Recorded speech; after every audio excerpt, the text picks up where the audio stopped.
rambutku dicukur kuncung katokku saka karung gandum tambiku warisane Mbah Kakung sarapanku sambel korek sego jagung kosokan watu neng kali nyemplung neng gedung jaman biyen durung usum sabun tapi irung dibangun andukku cukup mung nganduk sarung dolanan mentor pilih saka lempung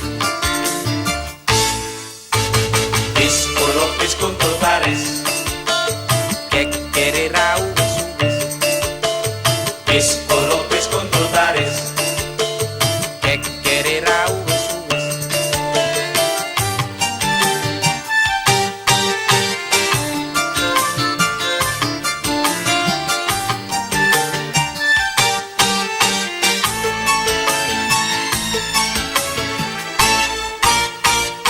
tanggal 15 padang jinglang bulan bunder seser aku tikutang besok yang gede dadi dokter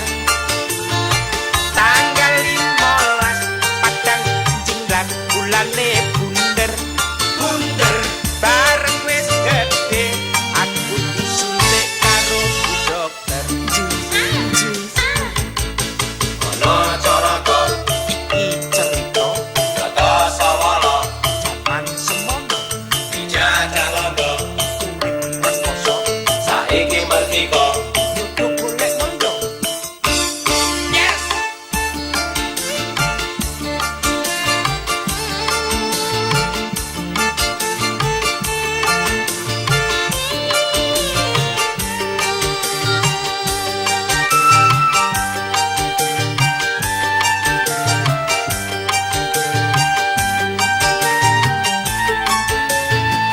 kosokan watu neng kali nyemplung neng gedung jaman biyen durung usum sabun tapi irung dibangun andukku cukup mung nganduk sarung dolanan mentor pilih saka bis kuntul baris kekere rau bis kuntul baris kekere rau tanggal 15 padang jinglang bulan bunder seser aku tikutang besok yang gede dadi dokter